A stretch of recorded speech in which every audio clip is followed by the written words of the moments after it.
Sakamoto, a sua pergunta é muito importante porque ela me dá a oportunidade de falar sobre um aspecto dessa crise que tem sido comentado, obviamente, mas que precisa ser aprofundado. O que a gente está vivendo, e isso eu me remeto às palavras do próprio presidente Lula, publicamente, mas em reunião ministerial. O que acontece, né, é resultado de uma ausência do Estado brasileiro, no sentido de estabelecer os parâmetros de regulação. De que maneira? Entra para abrir caminho para que esse tipo de coisa aconteça, entra por meio da violência, do Estado brasileiro, no sentido de garantir as condições de uma reprodução econômica que seja boa, né, para a vida das comunidades. Então, o que você coloca é um aspecto econômico, ou seja, não existe a possibilidade de haver esse tipo de atividade dentro de um território, de um Estado, sem que as empresas não tirem de lá a possibilidade de obter lucro, sem que haja participação de maneira direta, organizando interesses que só visam um lucro, que vão destruir a vida das comunidades. O que o governo tem que fazer e vai fazer? Falava disso, já o sufocamento dessas atividades. Por exemplo, é impressionante que uma pessoa chegue com ouro, né, em São Paulo e simplesmente possa dizer que o ouro é legal e que as autoridades tomem isso como presunção. Isso não pode acontecer.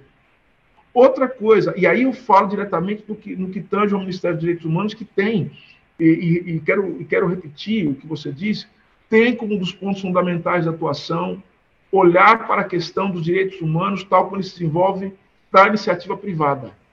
Vamos olhar para a questão das empresas de direitos humanos, economia e direitos humanos. Esse é um ponto fundamental do Ministério. O que o Ministério dos Direitos Humanos já faz?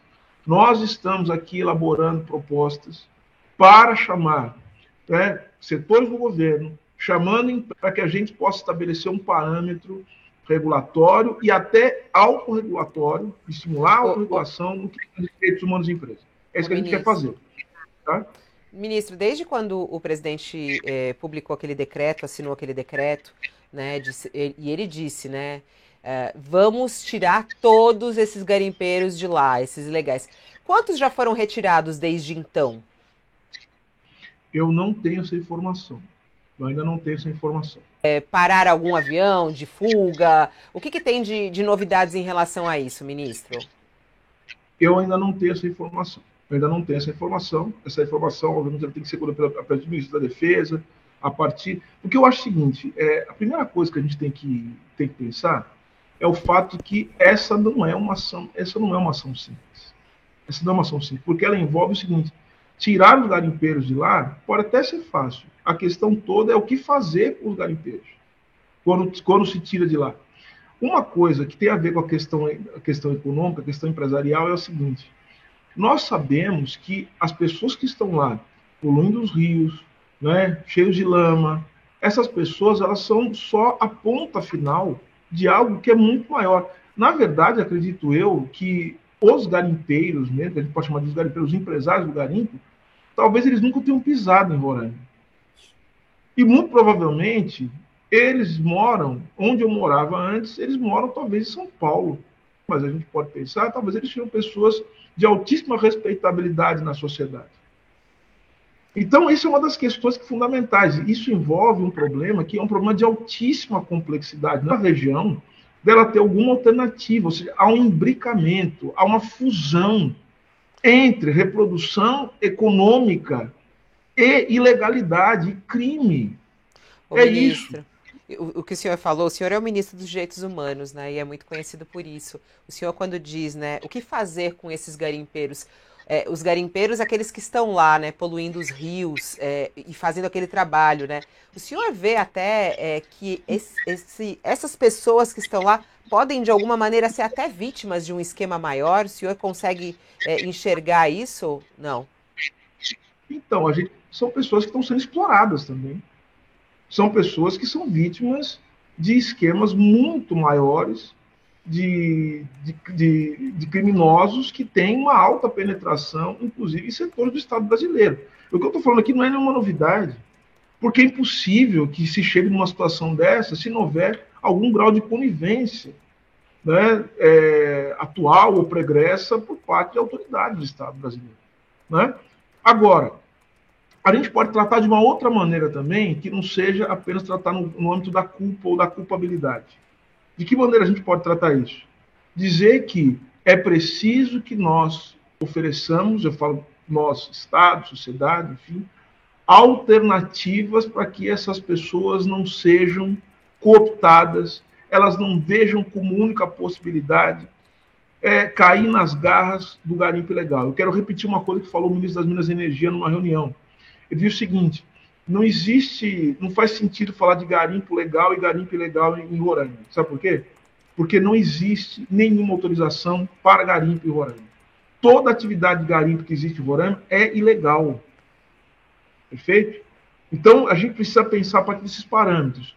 Tratar, não sei se como vítimas, mas tratar como pessoas que, de alguma maneira, se sentem estimuladas, empurradas e não veem alternativa dentro da lógica que ela estabeleceu. Quais seriam as alternativas para essas pessoas?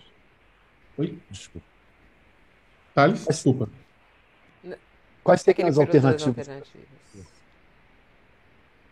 Quais seriam as alternativas, ministro? Quando o senhor fala, é preciso encontrar alternativas para essas pessoas que estão sendo exploradas, né?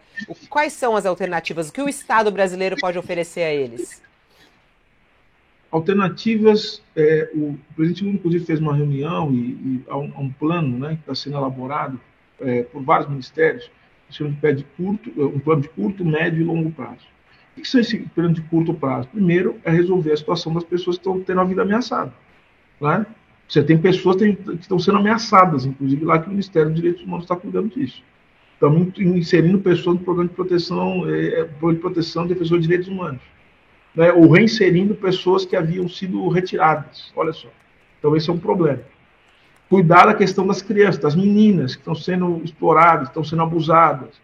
Nós precisamos matar a fome das pessoas, da vacina, isso é emergencial. Médio e longo prazo. Médio prazo, é preciso fazer a desintrusão do garimpo. Desintrusão do garimpo. E essa desintrusão do garimpo, ela vem com medidas que começam a médio, mas também são medidas de longo prazo. O que é isso? É estabelecer uma nova matriz econômica para o local. Né? Ou seja, é preciso se pensar quais são as alternativas da região para se criar uma matriz econômica que não se sirva do garimpo. Pensar, por exemplo, em como estabelecer medidas para o que eles chamam de uma economia verde ou sustentável. A questão dos créditos de carbono, enfim. Eu tenho ouvido e conversado com diversas pessoas que estudam a região e essas pessoas, né, que são especialistas, têm dito o seguinte: é preciso que o Estado chegue ali e reorganize a economia. Porque, assim, vamos pegar o problema de Roraima para a gente trabalhar em cima de um mito. Né? Se o Estado, e o Estado brasileiro, qualquer Estado, não for capaz de organizar e não colocar os termos a partir dos quais as pessoas vão se inserir, né, no processo de reprodução material da sua existência, não haverá por geração espontânea. Isso não vai acontecer por acaso. Então é preciso que haja todo um sistema de alternativas e que mude a matriz econômica que se serve do garimpo, né, em todos os lugares da região. Esse é um trabalho de longo prazo.